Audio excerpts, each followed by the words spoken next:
Oke, baik. Assalamualaikum warahmatullahi wabarakatuh. Alhamdulillah wassalatu wassalamu ala Rasulillah wa ala alihi wa sahbihi ajmain amma ba'd. First of all, thank to Allah Subhanahu wa taala who has given us mercies and blessings. Secondly, salawat and salam always given to our Prophet Muhammad sallallahu alaihi wasallam. How are you today? I hope everyone in good condition. Before we start the lesson, I remind everyone to pray for his family, his parent, his self, yeah, and the praying or the dua not only in the first of lesson of or in the beginning of lesson, but yeah, every time.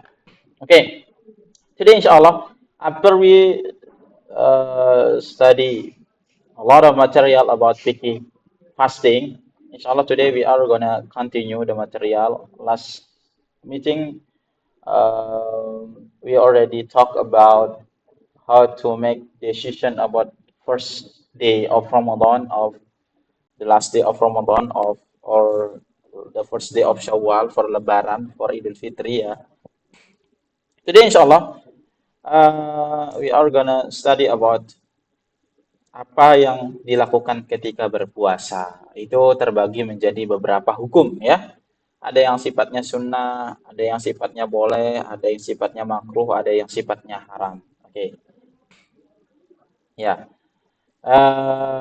Baik, kita akan mulai dari yang sunnah terlebih dahulu ya. Teman-teman semuanya, di antara sunnah Nabi Shallallahu Alaihi Wasallam adalah ketika kita berpuasa adalah kita makan sahur. Nabi Shallallahu Alaihi Wasallam bersabda, "Tasahharu fa inna fis sahuri barakah." Hendaklah kalian makan sahur karena di dalam makan sahur itu terdapat berkah. Maka yang malas makan sahur, ingat ada berkah di sana. Ya, sebagaimana dijanjikan oleh Nabi Shallallahu Alaihi Wasallam. Kemudian berikutnya adalah makan sahurnya jangan jam 2, tapi makan sahurnya itu di akhir-akhir ya, sebelum masuk waktu subuh. Ya. Sebagaimana dalam ayatnya, kita makan dan minum itu boleh sampai terbit fajar. Jadi antum boleh makan dan minum kalau fajarnya itu 4 lewat 40, berarti antum boleh makan minum 4 lewat 4 lewat sampai jam 4 lewat 39 menit 59 detik. Ya, itu batasnya.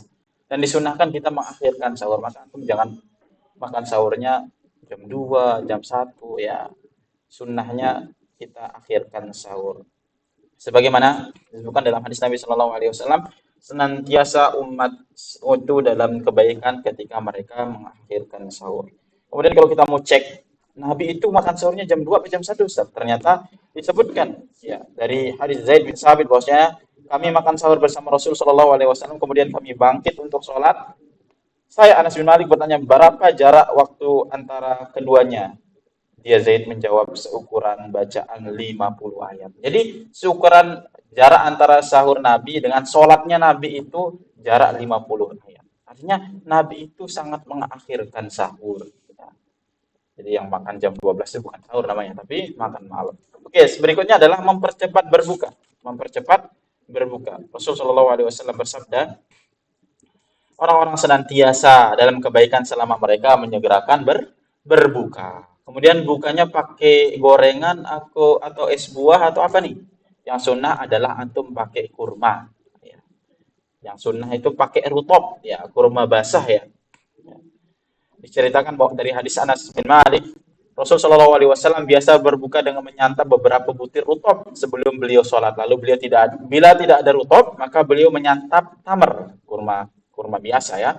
Lalu bila tidak ada tamar, maka beliau meneguk beberapa tegukan air. Jadi sunnahnya itu yang paling utama pertama rutop, kurma basah itu, yang masih muda itu. Kemudian tamar, kurma biasa. Kemudian yang terakhir itu air. Jadi sebenarnya kita tidak perlu berlebih-lebihan dalam berbuka. Kita bukan sedang balas dendam. Ustadz, saya nggak bisa makan dari pagi, saya mau balas dendam nih. Saya udah siapkan kolaknya, gorengannya, es buahnya. Jangan sampai kita berlebih-lebihan. Kemudian berikutnya adalah disunahkan kita berdoa ketika berbuka atau secara umum berdoa sepanjang hari kita berpuasa. Karena disebutkan oleh Nabi Shallallahu Alaihi Wasallam dalam hadisnya ada 3 golongan yang doa mereka tidak ditolak oleh Allah Subhanahu Wa Taala.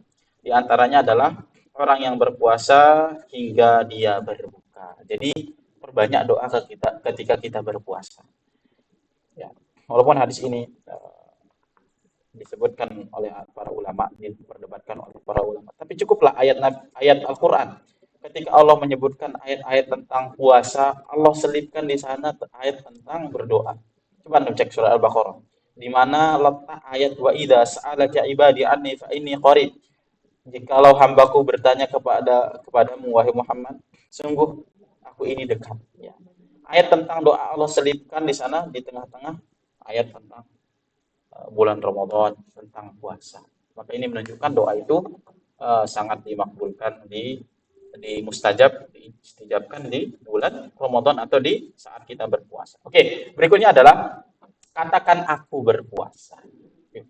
Ini apa Ustaz? Tiba-tiba katakan aku berpuasa. Maksudnya adalah ketika seorang itu menggoda kita untuk kita berseteru dengan dia, ya, menantang kita dan seterusnya, menyakiti kita. Dalam kondisi selain puasa, kita bisa membalas dengan yang setimpal. Jadi antum kalau diejek bodoh misalkan, antum bisa mengatakan bodoh kembali. Dan dia yang mendapatkan dosa. Tapi yang terbaik adalah antum maafkan sebenarnya kan. Tapi khusus kondisi puasa ini, kondisinya berbeda. Antum tidak, yang selayaknya antum tidak membalas dengan mengatakan bodoh. Tapi antum katakan saya berpuasa. Jadi ini bentuk keistimewaan bulan puasa, bulan Ramadan. Ketika di bulan lain itu sah-sah boleh-boleh saja kita membalas dengan yang setimpal ya. Kalau lebih itu masalah. Tapi kalau yang setimpal tidak mengapa, tidak menjadi dosa. Walaupun tidak dapat pahala. Karena yang terbaik adalah memaafkan. Tapi di bulan puasa arahan Nabi Shallallahu Alaihi Wasallam katakan aku berpuasa tidak perlu dibalas. Kemudian yang terakhir adalah iktikaf. Disunahkan beriktikaf ketika kita sedang berpuasa, dan amalan-amalan yang lainnya yang secara umum itu berlaku disyariatkan di luar Ramadan, di dalam Ramadan lebih disyariatkan, atau dengan kata lain kita lebih dimotivasi untuk beramal. Nabi Shallallahu Alaihi Wasallam disebutkan ajwadun nas, yaitu wanita, yaitu adalah seseorang yang paling dermawan. Wa kana ajwadu ma yakunu fi Ramadan. Tapi kalau masuk bulan Ramadan, kedermawanan beliau Shallallahu Alaihi Wasallam itu meningkat dari bulan-bulan yang lain. Puncak kedermawanan Rasul Shallallahu Alaihi Wasallam adalah ketika dia berada di bulan Ramadan. Dia mengimpakkan hartanya. Kemudian yang lainnya kita perbanyak baca Quran, ya, karena ini bulan yang diturunkan di sana Al-Quran. Kemudian kita juga jangan sia-siakan malamnya untuk sholat tarawih. Kemudian jangan sholat tarawihnya setengah-setengah, ya, sempurnakan bersama imam. Sebagaimana disebutkan oleh Nabi Shallallahu Alaihi Wasallam, barang siapa yang sholat bersama imam sampai dia selesai, maka dicatat baginya sholat semalam suntuk. Jadi antum jangan pas mau witir atau baru 4 rakaat antum sudah pergi dari masjid. Tidak, sempurnakan bersama imam. Ustadz, saya kan mau sholat lagi nanti jam 2 malam sendirian gitu kan. Maka yang terbaik adalah antum ikut bersama imam ketika dia witir kan 3 rakaat tuh, atau 2 rakaat kemudian 1 rakaat nanti antum melengkapi ke rakaat berikutnya. Jadi antum niatnya tidak witir karena antum akan niat sholat lagi. Walaupun kalau nanti antum akhirnya witir tidak ada niatan sholat, kemudian antum bangun tengah malam, silakan antum bisa sholat malam lagi, tapi catatannya tidak, jangan witir lagi karena tidak ada 2 witir dalam satu malam. Kemudian yang kita bahas adalah hal yang dimakruhkan ketika puasa. Di antara yang dimakruhkan adalah kita kumur-kumur dan istinsak dengan kuat. Padahal kalau nggak lagi puasa dia kumur-kumurnya biasa aja atau istinsaknya biasa aja. Pas lagi puasa ini benar-benar dimaksimalkan. Ini tanda tanya ini. Maka ya tidak seyogianya jangan kita kumur-kumur dan istinsak dengan sangat kuat ketika kita berpuasa. Ya, ditakutkan air itu masuk sampai ke tenggorokan, ke lambung kita. Oke, kemudian setelahnya adalah menelan dahak dan mengumpulkan ludah untuk ditelan. Ya, ini selain itu adalah sesuatu yang jorok ya, ini juga sesuatu yang dimakruhkan ya.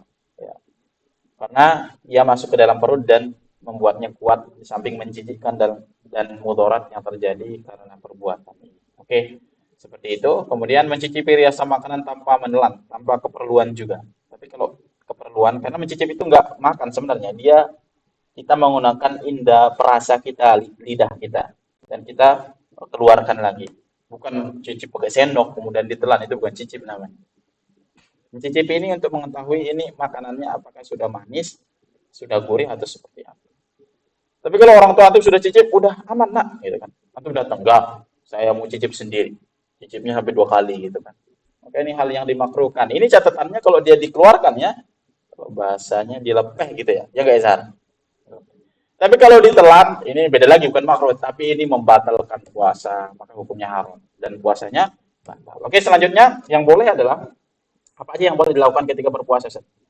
Menelan ludah. Jadi antum kalau ada ludah, antum lagi di kelas gitu kan. Ada ludah antum selama masih ada di mulut antum, maka apa ditelan. Enggak setiap saat antum harus mengeluarkan ludah yang ada di mulut antum. Kecuali ludahnya itu udah keluar lagi tidur pelajaran ngiler ini apa? Keluar ilernya gitu kan. Disedot gitu. Maka ini batal puasa karena sudah keluar dari mulut. Kemudian mencium parfum boleh, mencicipi rasa makanan dengan keperluan ya. Yang makruh tadi tanpa keperluan. Kemudian ciuman kasih sayang. Sebagaimana Nabi Shallallahu Alaihi Wasallam mencium istrinya ketika keluar sholat. Tapi ciumannya ciuman kasih sayang. Kalau yang tadi yang nggak boleh itu adalah ciuman yang membangkitkan syahwat. Ya. Antum insya Allah tahu bedanya mana ciuman yang membangkitkan syahwat sama mana ciuman yang merupakan kasih sayang. Kemudian yang terakhir adalah hal-hal yang diharamkan, diantaranya adalah ghibah. Kita sebutkan ghibah karena ini kalau orang puasa itu dia nggak makan daging sapi karena dia puasa kan. Biasanya ketika dia kumpul-kumpul ngabuburit, apalagi dia sangat mudah memakan daging saudaranya. Maka ghibah ini diharamkan dalam puasa atau di luar puasa. Menjadi lebih haram-haram lagi bahasanya ya, ketika kondisinya berpuasa. Kemudian nanti akibatnya tidak mendapatkan pahala puasa. Nabi Shallallahu Alaihi Wasallam bersabda, "Man lam yada' qaul az-zur wal 'amala bihi, falaysa lillahi hajatun fi an yada'a ta'amahu wa syarabahu." Orang siapa yang tidak meninggalkan perkataan dusta dan mengamalkannya. Yang disebutkan dalam hadis tersebut adalah wal jahla dan kejahilan. Ini semuanya adalah yang dimaksudkan oleh Nabi Shallallahu Alaihi Wasallam adalah seluruh kemaksiatan secara umum, ya, termasuk di sana ghibah. Maka Allah tidak butuh dengan dia meninggalkan makan dan minumnya. Allah tidak butuh dengan puasa dia. Okay. Kemudian yang diharamkan juga pembatal puasa secara umum. Bagi puasa malah makan, malah minum dan yang lainnya. Apalagi berkaitan dengan jima yang sudah kita bahas ya. Itu selain berdosa, ada konsekuensi kafarotnya, membebaskan budak. Kalau tidak ada budak, puasa 2 bulan berturut-turut. Ini menunjukkan jima ini hal perkara yang besar ya. Ya, masalah besar. Kalau tidak mampu puasa 2 bulan berturut, maka memberi makan kepada 60 fakir miskin. Oke, kemudian mengakhirkan qada sehingga masuk Ramadan berikutnya. Mengakhirkan qada sehingga masuk Ramadan berikutnya. Ini perbuatan haram. Dia ada utang karena dia pernah safar di Ramadan ini atau Ramadan tahun lalu. Dia nggak puasa, mengqada puasanya, mengganti puasanya sampai masuk Ramadan ini. Maka ini perbuatan haram berdosa. Tadi kan dia nggak puasa itu karena safar udzur syar'i, dia nggak berdosa. Gara-gara dia nggak qada, ganti puasanya sampai masuk Ramadan berikutnya, jadi berdosa. Dia jadi berdosa. Dan para ulama menjelaskan, khusus kasus seperti ini, dia berdosa, bertobat kepada Allah Subhanahu Wa Taala, mengqada puasanya tersebut, terakhir dia bayar fidyah. Ya, dia memberikan fakir miskin makan dengan jumlah dari hari-hari yang dia tinggalkan di bulan Ramadan sebelumnya. Ya. Bisa berupa makanan yang sudah jadi atau makanan yang masih mentah berupa beras atau kurma. Beras sekitar 1,2 kilo. Satu sok itu sekitar 1,2 kilo. Ya, kira-kira berasnya. Oke, seperti itu teman-teman semuanya. Ya, masalah qada teman-teman semuanya, seorang jika dia tidak berpuasa entah dengan udzur syar'i apalagi tidak udzur syar'i maka dia wajib mengqada puasanya, mengganti puasanya di hari yang lainnya setelah berlalunya Ramadan. Seperti itu. Oke, selanjutnya kita akan bahas di sini tentang macam-macam puasa. Sebenarnya di buku antum ini tentang puasa sunnah sih. Walaupun sebenarnya sudah secara general, secara umum sudah kita bahas di pembahasan sebelumnya. Tapi nggak apa-apa kita ulang aja terkait puasa sunnah. Secara umum, kita sudah sebutkan puasa itu ternyata hukumnya bermacam-macam. Ada yang wajib, dan Ramadan salah satunya. Kemudian puasa nazar sudah kita sebutkan. Kemudian puasa kafarat. Ada yang sifatnya haram, ada sunnah, ada makruh. Oke, kita mulai dari puasa yang sifatnya sunnah. Kita sudah jelaskan pertemuan sebelumnya, puasa sunnah itu ada dua macam. Pertama yang sifatnya mutlak, dia tidak terikat dengan waktu atau sebab tertentu. Ya. Jadi ya kalau antum pengen ibadah puasa ya silakan puasa. Misalkan antum berada di bulan apa misalkan Dzulqa'dah. Dzulqa'dah tanggal 20. Pengen puasa silakan puasa. Puasa apa? Sudah puasa ibadah kepada Allah Subhanahu wa taala. Apalagi nanti ternyata bulan Muharram misalkan, bulan yang eh, sangat agung seperti itu, maka silakan berpuasa. Jadi puasa sunnah yang sifatnya muqayyad terikat ini tidak membatasi antum jika ingin puasa lebih lagi. Seperti itu. Antum kan di DN biasanya puasa Senin Kamis tuh. Rabu boleh puasa nggak Ustaz? Boleh. Selasa boleh puasa? Boleh. Puasa apa Ustaz? Ya udah puasa mutlak. Puasa saja. Ibadah kepada Allah Subhanahu wa taala. Maka tidak benar ketika seorang mengatakan, "Aku ngapain puasa Selasa, Rebo gitu. Ini haram, tidak pernah ada syariatnya." Tidak. Kecuali memang orang tersebut meyakini Selasa, Kamis ini ada keutamaan tertentu yang tidak berdasar dari dalil. Ya, kalau seperti itu ya memang tidak boleh. Tapi kalau memang ingin ibadah puasa, ya silahkan. Selasa, Rebo, Selasa, Rebo, kemudian Ahad, silahkan. Ya, puasa muqayyad ini tidak membatasi kita. Oke, yang kedua sifatnya muqayyad. Di antaranya adalah puasa muqayyad adalah puasa yang pengamalannya terikat dengan waktu tertentu atau sebab tertentu. Di antaranya puasa Arafah. Ya, puasa Arafah ini Rasulullah Shallallahu Alaihi Wasallam bersabda, puasa Arafah aku berharap kepada Allah agar ia melebur kesalahan pada tahun lalu dan tahun sesudah. Jadi dua ya bonus. Ini tahun lalu dan tahun setelahnya pengampunan dosa yang diharapkan oleh Nabi Shallallahu Alaihi Wasallam kepada Allah Subhanahu Wa Taala untuk umatnya. Kemudian ini puasa Arafah ini tanggal berapa? Tanggal 9 Zulhijjah. Ketika jamaah haji itu sedang wukuf di Arafah, kita sunnahnya puasa Arafah. Kemudian puasa Asyura. Ya. Puasa Asyura itu tanggal berapa? Tanggal 10 Muharram. Ya. Tanggal 10 Muharram silahkan puasa Asyura. Nabi Shallallahu Alaihi Wasallam ditanya tentang puasa Asyura, maka beliau menjawab, aku berharap kepada Allah agar ia melebur kesalahan tahun sebelumnya. Kalau Arafah itu tahun sebelumnya dan setelahnya, kalau Asyura itu keutamaannya tahun meleburkan hapus perbuatan dosa tahun sebelumnya. Tapi catatannya ini dosa kecil, karena dosa besar itu butuh taubat. Karena dalam riwayat dan lain disebutkan kecuali dosa besar. Oke. Kemudian setelahnya adalah puasa Senin Kamis. Puasa Senin Kamis ini Nabi Shallallahu Alaihi Wasallam dahulu bersungguh-sungguh melakukan puasa Senin Kamis sebagaimana diriwayatkan oleh Aisyah. Kemudian Nabi Shallallahu Alaihi Wasallam bersabda, amal-amal itu diperlihatkan pada hari Senin dan Kamis. Maka aku ingin agar amalku diperlihatkan sedangkan aku dalam keadaan berpuasa. Kemudian ada puasa Ayyamul Bid. Ya. Sebagaimana disebutkan, man kana minkum sha'iman minasyahri thalathata ayyam falyasumit thalathatal bid. Barang siapa di antara kalian berpuasa 3 hari di satu bulan, hendaknya dia berpuasa 3 hari yang putih. Ya. Disebutkan sebagai ayyamul bid, hari-hari yang pada malamnya putih dan terang karena adanya sinar bulan. Jadi tanggal 13, 14, 15 ayyamul bid itu bulan purnama. Jadi sangat terang. Ya, seperti itu ya. Sebenarnya ya puasa 3 hari dalam sebulan itu kapan saja, tapi utamanya tanggal 12, 13, 14 dan 15. Seperti itu. Kemudian puasa Daud ya. Afdhalus Shiyam ba'da Ramadan syahrullahil Muharram wa afdhalus sholati ba'dal fardhidah sholatul lail. Ya, disebutkan puasa Daud itu adalah sebaik-baik puasa. Kemudian juga puasa Abdulus Siyam Siyamu Daud, kata Nabi Shallallahu Alaihi Wasallam. Puasa yang paling utama adalah puasa Daud. Seperti apa? Karena yasumu yauman wa yuftiru yauman. Beliau biasa berpuasa satu hari dan berbuka suatu hari. Nabi Daud alaihi salam. Kemudian puasa pada bulan Muharram juga. Tadi puasa Asyura di 10 Muharram itu, apakah kita puasanya 10 hari aja Ustaz? Kita puasanya di tanggal 10 aja Ustaz? Tidak. Jawabannya adalah puasanya itu yang sangat ditekankan, yang keutamaannya menghapuskan dosa sebelumnya, setahun sebelumnya. Tapi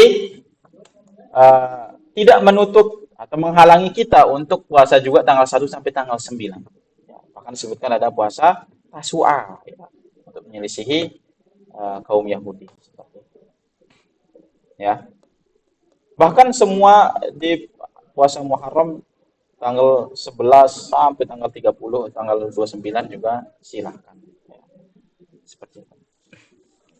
Oke, kemudian yang berikutnya adalah tentang puasa yang sifatnya makruh dulu deh. Ya.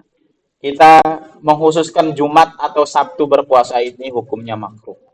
Antara sebabnya adalah atau hikmahnya adalah Sabtu ini hari yang dikhususkan oleh orang Yahudi, yang diagung-agungkan oleh Yahudi, orang-orang Yahudi. Maka kita berusaha menyelisihi orang-orang Yahudi. Dan disebutkan oleh Nabi Shallallahu Alaihi Wasallam, la tasumu yaumal jum'ah illa an tasumu yauman qablahu aw yauman ba'dahu. Janganlah kalian berpuasa hari Jumat kecuali kalian berpuasa satu hari sebelumnya atau sehari sesudah. Jadi yang dimakruhkan adalah, atau sebagian mengatakan sampai ya, yang dimakruhkan adalah ketika kita mengkhususkan puasa hari Jumat saja atau hari Sabtu saja. Kalau antum puasa sehari setelahnya atau sehari sebelumnya, maka tidak menjadi makruh lagi. Karena larangannya itu terdapat pada pengkhususannya. Kemudian juga di antara yang dimakruhkan juga adalah puasa Sabtu saja, puasa di bulan Rajab saja. Karena di bulan Rajab ini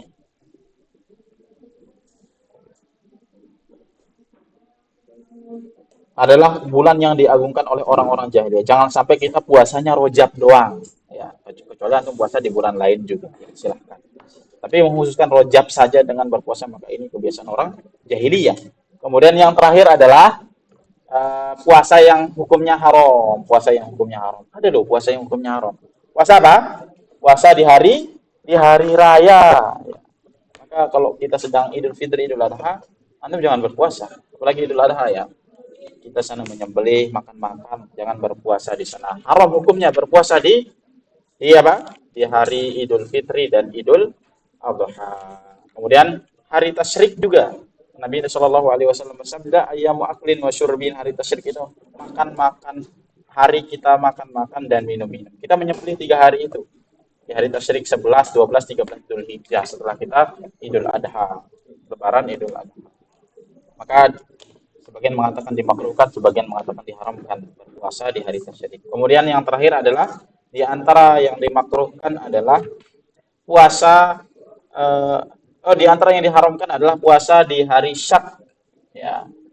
Itu ketika kita ragu ini besok Ramadan atau enggak. Ketika ternyata awan itu menyelimuti langit sehingga tidak kelihatan hilal atau bulan sabit tersebut, maka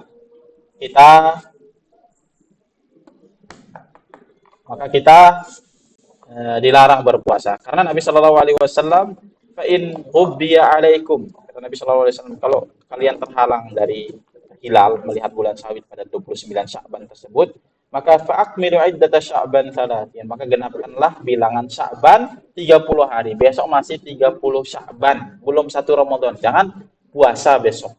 Kita puasanya lusa. Ya. Maka dilarang puasa di hari Syak, hari keraguan tersebut. Kecuali orang yang memang kebiasaannya puasa Senin Kamis misalkan. Ternyata tanggal 30 Syaban itu jatuh pada hari Senin dan dia biasa puasa Senin Kamis, maka tidak mengapa. Tapi kalau puasanya dalam rangka hanya bentuk kehati-hatian dia, jangan 1 Ramadan gitu kan. Maka hal ini diharamkan. Oke, barakallahu fikum, itu yang bisa kita ambil pada kesempatan ini. Syukur jazakumullah khairan. Silakan jawab soal-soal yang diberikan oleh guru yang ada di kelas berupa Google Form. Kemudian nanti kalau ada yang masih tidak bisa dijawab, masih bingung materinya seperti apa, nanti silakan baca Google Doc yang Ustaz kirimkan atau dokumen yang Ustaz kirimkan. Barakallahu fikum. Kelas 10 semuanya, semangat semuanya. Barakallahu fikum. Syukran jazakumullah khairan. Assalamualaikum warahmatullahi wabarakatuh.